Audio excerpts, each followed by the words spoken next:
నమస్కారం.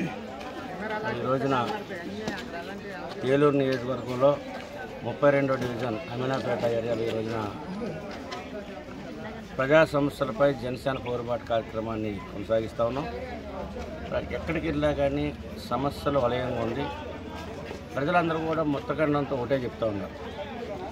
ఈ రాష్ట్రంలో నియంత పాలన కొనసాగుతూ ఉంది, విధ్వంసక పాలన కొనసాగుతూ ఉంది, రౌడీ పాలన కొనసాగుతూ ఉంది, అభివృద్ధి లేనటువంటి పాలన కొనసాగుతూ ఉంది.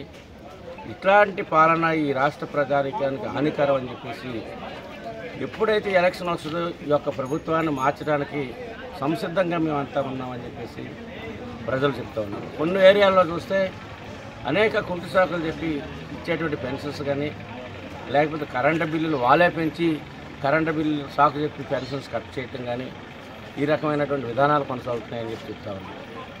రాత్రి మనం చూసినట్లయితే ప్రశాంతమైనటువంటి పశ్చిమ గోదావరి జిల్లాలో మరి పులివెందుల, కడప జిల్లా పులివెందుల యొక్క సంస్కృతి అనేది ఈ రోజున రాత్రి పెదవేగిలో దెందులూరు కాన్ఫరెన్స్లో మరి చోటు చేసుకుంది. అంటే దౌర్జన్యం, మరి వైఎస్ఆర్సీపీ గుండాలు, భౌతిక దాడులు ఎక్కడైనా కానీ రాజకీయ విమర్శలు ఉంటాయి, ప్రజల పక్షాన మాట్లాడేటువంటి తత్వాలు ఉంటాయి. ప్రజలకు అన్యాయం జరిగినప్పుడు ప్రభుత్వాన్ని నిలదీసేటువంటి ప్రతిపక్ష పార్టీలు ఉంటాయి.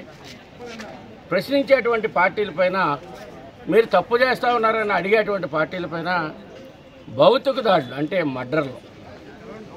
మరి రాత్రి చాలా ఘోరమైనటువంటి పరిస్థితులు చూసాం.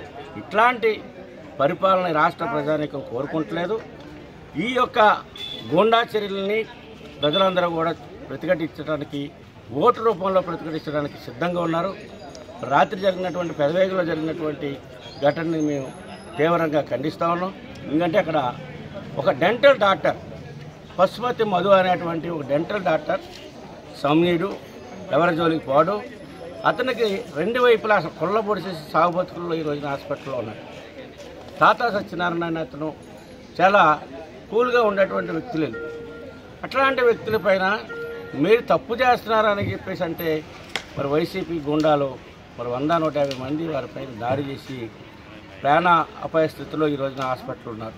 అంటే మనకి ఇట్లాంటి ప్రజలు కోరుకునేది మంచి పరిపాలన, ప్రశాంతమైనటువంటి వాతావరణం, మంచి లా అండ్ ఆర్డరు, ఎక్కడా కూడా మంచి సంస్కృతి, సంస్కారం అభివృద్ధి చెందాలనే ప్రజలు ఓటేసి ప్రజాప్రతినిధులు ఎన్నుకుంటారు తప్పించి వారిపైన గూండాగిరి చేస్తానికి ఎక్కడా కూడా ఎన్నుకోరు. దీన్ని తీవ్రంగా జనసేన పార్టీ నుంచి ఖండిస్తూ ఉన్నాం.